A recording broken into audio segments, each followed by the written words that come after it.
Maraming bansa ang nagpahayag ng kanilang determinasyon na palakasin ang ugnayan sa depensa nila sa Pilipinas sa Horizon 3 phase. Una na dito ang India na nag-promote ng mas malalim na ugnayan at kooperasyon sa mga usapin tulad ng kontra-terorismo, cybersecurity, maritime security, at specialized training programs.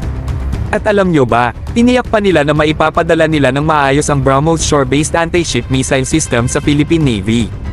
Grabe, malakas na malakas yan. Pero hindi lang doon nagtatapos mga bro. Ang European Union ay nakikipag-commit rin para mapabuti ang ugnayan sa depensa, tumulong sa mga pagsisikap sa disaster preparedness, at pagpapanatili ng kapayapaan at seguridad sa Mindanao. Ito'y lahat para sa mas malakas na pundasyon para sa mas ligtas at mas secure na kinabukasan. Huwag nating kalimutan ang France mga bro.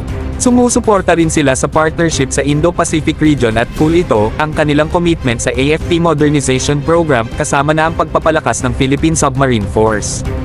Talagang inaabot nila ang mga kakayahan sa depensa sa mas malalim na mga kalalinan. At heto pa mga bro, ang United Arab Emirates ay nagpapakita rin ng positibong pananaw sa kasalukuyang bilateral defense relations at umaasang maisakatuparan ng pinapropose na Memorandum of Understanding mo sa defense cooperation. Ito ang magiging pangunahing framework para sa depensa at military cooperation sa pagitan ng dalawang bansa, kasama na ang kooperasyon sa defense industry at paglahok ng mga UAE state-owned defense conglomerates sa AFP modernization. Ito ay tungkol sa pagtatayo ng matatag na mga samahan. Pero hindi pa tayo tapos mga bro. Ang Turkey, na kilala sa aktibong pagbibigay ng kanilang mga produkto sa AFP, ay nag-commit din sa long-term partnership. Handa silang magpatuloy sa kooperasyon sa defense industry, pagpapanatili ng security ng supply chains at pag-export ng cost-effective combat systems. Parang perpektong tambalan hindi ba?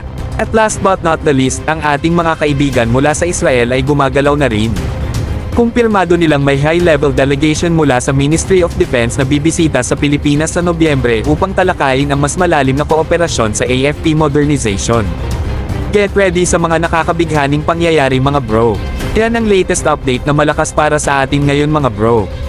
Kung naramdaman nyo ang impormasyong ito na nakakapukaw ng isipan, huwag kalimutang smash ang like button, mag-subscribe, at i-click ang notification bell para updated kayo sa mga susunod pang mga exciting na balita at analysis.